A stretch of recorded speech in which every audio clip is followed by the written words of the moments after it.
દેશની સીમાઓ માતાના વસ્ત્ર સમાન છે. તેનું રક્ષણ કરવું દરેક ભારતીયની ફરજ છે. ભીષ્મ પિતામહ. નમસ્કાર દર્શક મિત્રો, સરહદ ન્યૂઝ ચેનલમાં આપનું સ્વાગત છે. હું અનિતા ગોસ્વામી. હવે જોઈએ સમાચાર વિસ્તારથી. સગીર દીકરી પર દુષ્કર્મ મામલે આરોપીને 20 વર્ષની સજા. વાવથરા તાલુકાના સુઈગામ વિસ્તારમાં સગીર દીકરી પર થયેલા ગંભીર દુષ્કર્મ કેસમાં સેશન્સ કોર્ટ દ્વારા કડક ચુકાદો આપતા આરોપીને 20 વર્ષની સજા ફટકારવામાં આવી છે. ફરિયાદી પાનીબેન વક્તાભાઈ લખમણભાઈ ભાટિયા રહેવાસી જેલાણા તાલુકો સુઈગામ દ્વારા નોંધાવેલી ફરિયાદ મુજબ તારીખે તેમની 11 વર્ષીય દીકરી સાથે ગામના પ્રકાશભાઈ માવજીભાઈ પઢિયાર દ્વારા બળજબરીપૂર્વક દુષ્કર્મ આચરવામાં આવ્યું હતું.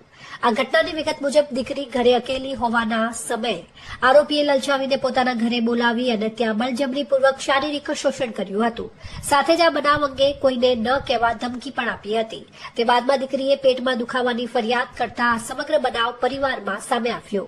શરૂઆતમાં સમાજમાં બદનામીના ભયથી સમાધાનનો પ્રયાસ કરાયો હતો, પરંતુ સમાધાન ન થતા પરિવારજનો દ્વારા કાયદેસરની ફરિયાદ નોંધાવવામાં આવી હતી.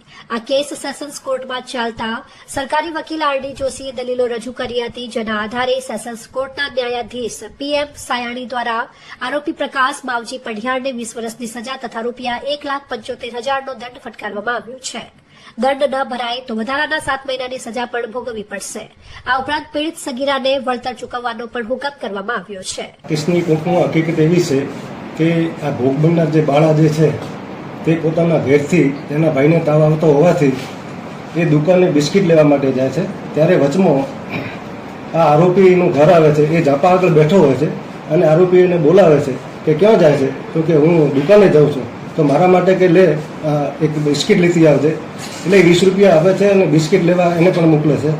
એ રિટર્ન જ્યારે બાળા લઈને આવે છે ત્યારે એ પોતાના ઘરમાં જતો રહે છે અને પછી એ બિસ્કિટ આપવા જાય છે ત્યારે કહે છે તું ઘરમાં આવી જાય. એને એવી રીતે ભોળવી લલચાવી અને ઘરમાં લઈ જાય છે અને ઘરમાં લઈ ગયા પછી આ આરોપી તેની સાથે દુષ્કર્મ કરે છે.